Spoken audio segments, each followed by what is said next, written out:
Winter in Pine Ridge, Colorado used to mean quiet mornings, long shadows over snowdrifts, and neighbors helping neighbors without asking for permission. That rhythm shattered the moment power changed hands.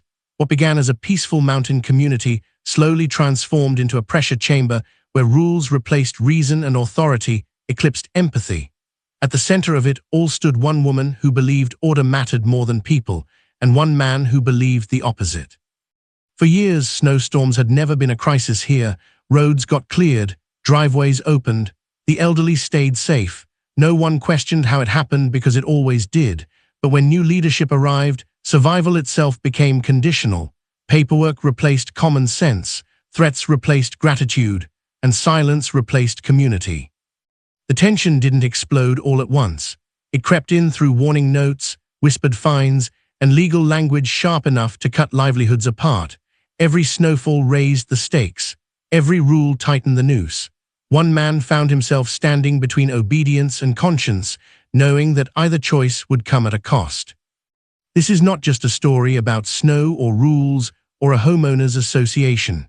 It is about what happens when unchecked authority collides with basic human decency, about how fear is enforced quietly, and about how justice sometimes arrives only after everything else collapses first. Chapter 2. Vincent Forester had never imagined that the place he chose for peace would become the center of a battle that threatened his work, his reputation, and his sense of belonging. Pine Ridge had once been defined by practicality. People lived there because mountain winters demanded cooperation, not control. For more than a decade, Vincent's snow removal truck had been a symbol of reliability. When storms hit, he showed up.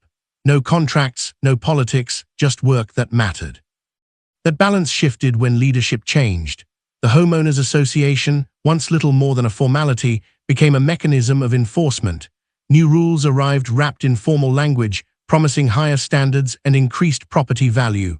At first, the changes felt irritating but manageable. Decorations, lawns, aesthetics, nothing that threatened survival, but power rarely stops at appearances. The second year brought targeted restrictions. Commercial vehicles were suddenly labeled disruptive. Vincent adapted quietly, moving his truck out of sight, believing compromise would preserve peace. What he didn't realize was that compromise only signaled weakness to those who governed through control. Winter arrived harder than usual, and with it came the moment when rules collided directly with human need. Storms buried the neighborhood under feet of snow. Phones rang non-stop. Elderly residents needed access. Medical appointments depended on cleared paths. Vincent worked relentlessly, driven by responsibility rather than profit. That visibility made him a target. Warnings escalated. Polite notices turned into final demands. Paper threatened to outweigh compassion. Meetings became theaters of intimidation. Legal jargon replaced conversation. Updated bylaws appeared without meaningful participation. Authority was asserted not through service, but through penalties and fear. When Vincent resisted, the cost was calculated and deliberate. Monthly fees designed to crush his business were presented as normal. Silence from neighbors reinforced the pressure. Fear spreads faster than snow in winter. The breaking point came when enforcement turned physical. Roads were blocked. Work was obstructed. Documentation replaced humanity. Faced with the choice between helping a neighbor and protecting himself from ruin, Vincent retreated. The decision haunted him immediately. Clients vanished. Rumors filled the gap. The narrative shifted, casting him as the problem. As snow continued to fall, the consequences multiplied. What had once been dependable infrastructure collapsed. School buses couldn't pass. Medical services stalled. Supplies failed to arrive. The very rules meant to preserve order created chaos. Still, enforcement remained rigid, unmoved by suffering. Vincent watched from the sidelines, trapped by the same authority that had pushed him out. Every call he refused weighed heavily. Each unanswered need sharpened the reality that the system in place valued control over outcomes. And while one person hid behind rules, an entire community paid the price. Chapter 3. The storm that finally broke Pine Ridge arrived with warnings no one could ignore. Forecasts predicted record snowfall, extreme cold, and conditions that would test every system in place. Preparation mattered more than authority now. Vincent focused on his remaining work outside the neighborhood, knowing the coming days would be brutal. Inside Pine Ridge, assurances were quietly repeated that everything was under control. They weren't. Snow buried the streets beyond reach. Drifts rose higher than vehicles. Roads vanished. The illusion of management collapsed within hours. Calls flooded in, not for service, but for answers. Schools couldn't operate. Emergency access failed. Supplies stopped. What had been framed as organization revealed itself as absence. Requests for help traveled up the chain and found nothing waiting at the top. Silence replaced leadership. Promises dissolved. People realized too late that no plan had ever existed. Funds collected for protection had gone nowhere useful. Reality arrived cold and unforgiving. Vincent was asked to step in repeatedly.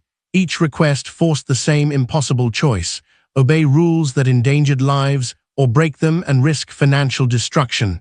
The suffering around him stripped away hesitation. When he acted, it wasn't defiance. It was necessity. Snow was cleared because it had to be. Roads opened because people needed them. The response was immediate and hostile. Enforcement returned not with gratitude, but accusation. Threats escalated. Documentation piled up. Fines were calculated mechanically, detached from context. Yet the damage to authority had already been done. Witnesses had seen the truth. Help had arrived from the person forbidden to give it, while leadership hid. Law enforcement confirmed what residents were beginning to understand. The rules being enforced had no power over reality. Authority without service meant nothing, but consequences lingered. Financial pressure mounted. Legal complexity ensured that resistance came at a cost. Vincent was cornered again, this time with proof that obedience solved nothing. Winter dragged on, and so did the fallout. Essential services withdrew, property values slipped, confidence eroded. The cost of control became visible in every unplowed road and delayed response. Questions turned toward the source. Where had the money gone? What had been done with the trust placed in leadership? When scrutiny finally arrived, it exposed more than incompetence. It revealed intent. Records failed to align. Promises lacked proof. The system collapsed inward, undone by its own deception.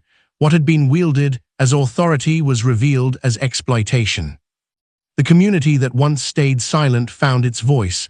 Demands replaced acceptance. Oversight replaced fear. And when answers failed to appear, accountability followed.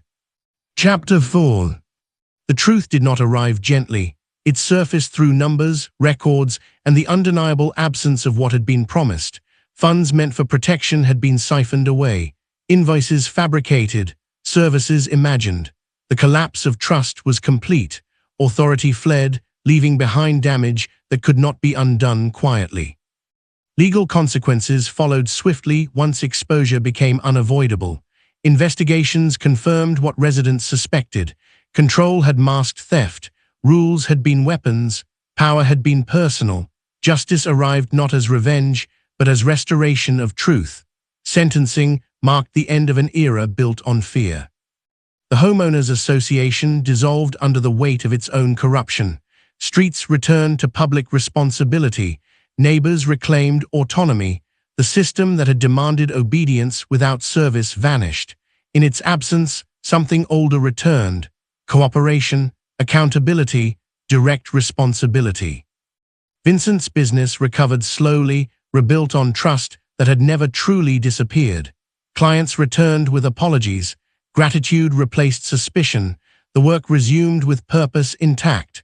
What had been interrupted by control resumed through choice.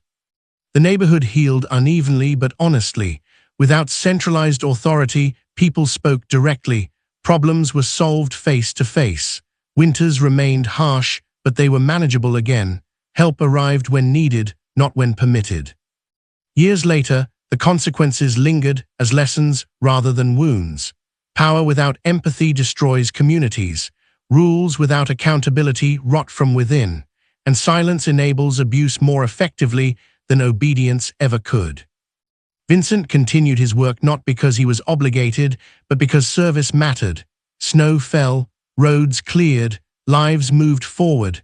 The difference was simple but profound. no permission was required to do what was right.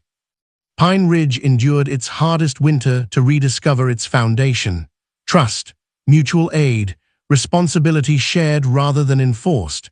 The system that failed taught the community what strength actually looked like. And when storms returned, as they always do in the mountains, orange lights cut through the dark again, not as a symbol of authority, but as proof that real order comes from people who choose to care, even when it costs them something.